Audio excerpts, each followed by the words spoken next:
Today's podcast is sponsored by Anchor. If you haven't heard about Anchor, it's the easiest way to make a podcast. Let me explain. It's free. There's creation tools that allow you to record and edit your podcast right from your phone or computer. Anchor will distribute your podcast for you so you can be heard on Spotify, Apple Podcast, and many more. You can make money from your podcast with no minimum listenership.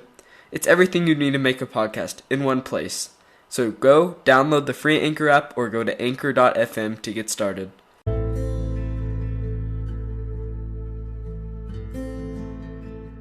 Alright, hello everyone. Welcome back to the BattlePlans podcast. Today we're going to be talking about the Siege of Alesia in 52 BC.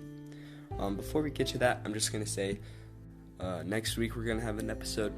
After that, I'm not sure because we're going to be gone for a long while after that, like 3+ weeks. So I don't think I'm going to be able to make like 4 podcast episodes in advance, like good quality ones. So we'll just have to see. There may be a couple coming out after next week. I'm not sure how many I'm going to be able to do. So with that out of the way, let's get on to the Siege of Alesia.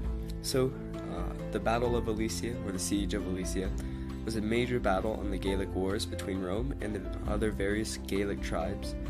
Caesar had started sieging the fortified settlement of Alesia around either Mount Oxios or Chao de Crotenay. The siege was defended by Vercingetorix of the Verni tribe. The numbers on each side are disputed, unfortunately, mainly because historical accounts are Roman, and they skew the numbers heavily in favor of the Gauls to make it seem like they accomplished a great feat, probably greater than it actually was. So, however, the estimated numbers are around 60 to 75,000, which is around 10 to 11 legions, plus some auxiliaries, which are commanded by Julius Caesar, Mark Antony, Titus Libanius, and Gaius Trebonius. That's on the Roman side. Now the Gauls are led by Vercingetorix, and I'm sorry if I pronounce this wrong, Vercassivalunos, Sedulus, and Commius, which have around 70 to 100,000. Most of them being relief forces. If you haven't heard about this before, we'll get into we'll get into what happened here. Alright, so of course the main point about this siege is that Caesar sieged Alesia while also being sieged by the Gaelic relief force. So Caesar. Alright, so the background. There is actually a ton of backstory here. I'm not going to read it all, mostly because this is already going to be a longer episode, and I kind of want to keep it shorter. It's easier for me, and I think it's easier for people to listen to and remember. So the siege has a lot of backstory. Basically, he previously conquered the Gauls, but then now they've risen up under Vercingetorix's banner to strike against the Romans.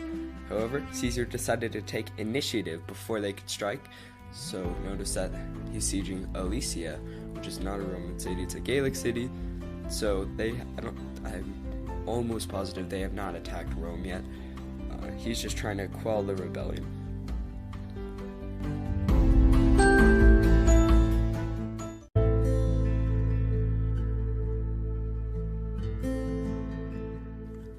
Alright, so normally I would go into the battle here. However, there's a very important part of sieges, which is the fortification. So that's actually what we're going to go into right now. So Alesia was a fortified settlement on top of a hill surrounded by 2 rivers.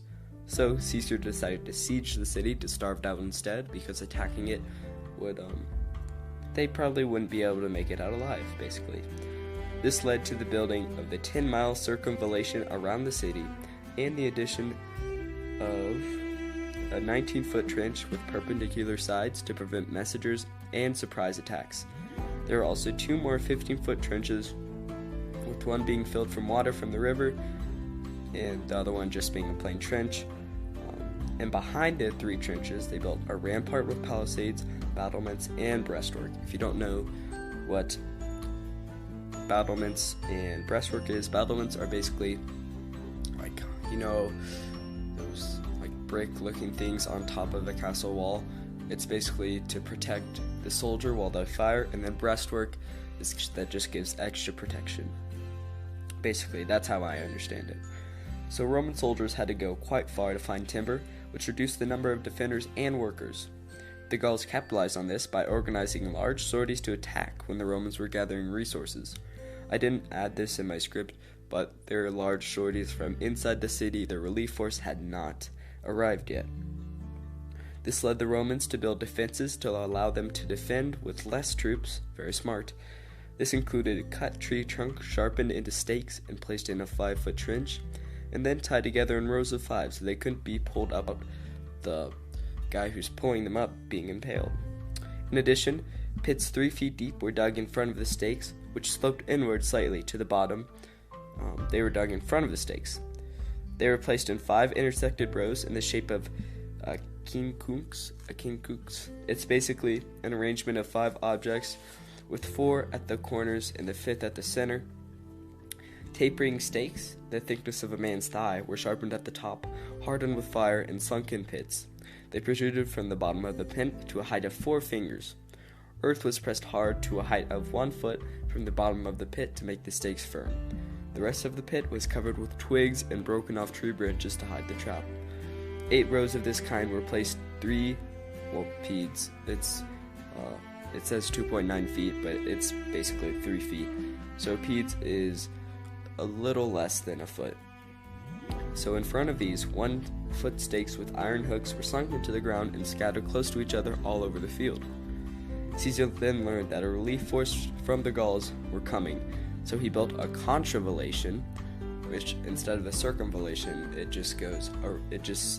it's on the outside of the circumvallation, almost 13 miles long, to prepare for a siege. While this was happening, the Gauls ordered out the sick, women, and children, because they were running out of food and they wanted it for the men who were going to be fighting, and they thought that the people they were sending out, Caesar would help and feed them. However, he did not. He just let them starve outside of his fortifications, so unfortunate for them.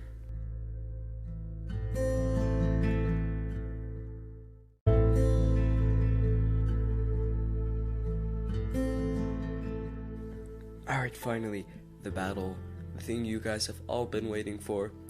In my opinion, the battle was actually kind of a letdown, but I'll read my script to you anyways.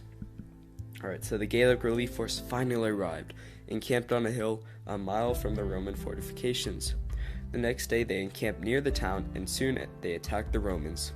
This led the besieged Gauls to attack from the inside, like pincering the Romans and their fortifications. However, the attack was defended, and the Gauls were forced to return to their camps or to Alesia. The next night, the relief force attacked again, but was forced to withdraw as Mark Antony and Caius Trebonius arrived with Roman troops from distant forts. Vercingetorix tried to attack at the same time as the relief force earlier, when the relief force was pushed away by Mark Antony and Caius Trebonius. So Vercingetorix tried to attack at the same time as the relief force, but was slowed down by those trenches that he had to fill up and had to turn back when learning of their retreat. Eventually, the Gauls saw a weakness in the Roman defense because the Romans, instead of defending the north side of a hill, they just plugged up the hole with 2 legions that were placed on unfavorable ground.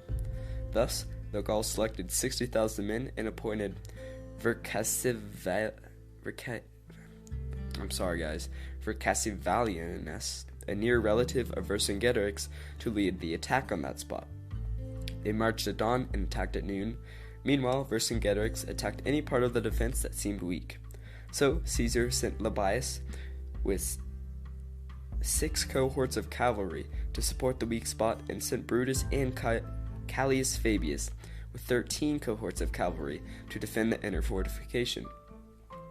Caesar then marched to the assistance of Labienus, drafting 4 cohorts and ordering part of the cav to follow him and part of it to leave the outer fortification and attack the Gallic relief force from the rear.